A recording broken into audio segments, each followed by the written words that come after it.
Ինձ համար առնվազն զարմանալի արդեն չասեմ, որտեղ այս իշխանությունների օրոք տարբեր նմանատիպ հայտարարություններ լսել ենք, բայց համենայն դեպս նույնիսկ փաստագրված տվյալներ կան, թե ինչպես են կրակոցներն ուղիղ տան տանիքների ուղղությամբ լինում, այսինքն ասել, որ հասցեական չեն կրակոցները, մեղմ ասած սուտ է, բայց նա երբ որ պաշտպանության նախարարությունն է նման հայտարարություն տարածում, այդ ուղղակի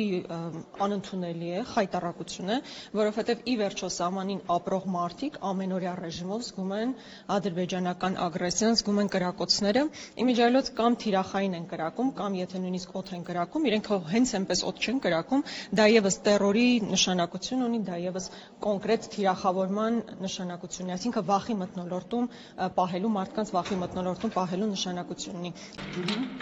Մենք բաց ենք եւ լրատվությունը տրամադրվում է հնարավորինս արագ եւ օբյեկտիվ։ Այսինքն երբ որ կա խնդիր, մենք ներկայացնում ենք։ Այս պահին հարաբերականորեն կայուն է իրադրությունը, այդ ձեր վկայակոչած կրակոցները երբեմն որոնք տեղի են ունենում, դրանք ոչ նշանառու կրակոցներ են, անհասցե, սակավաթիվ կարող եմ ասել, եթե անգամ դուք ասում եք կրակոցներ կան։ Մարդիկ խոսում են ամբողջ գիշեր, ժամերով կրակելու մասին։ Եվ ըստ էության, որ դուք ասում եք անհասցե կա, մեր լրատվական ծառայության կողմից տրամադրված տեղեկության միջև որևէ հակասություն չկա։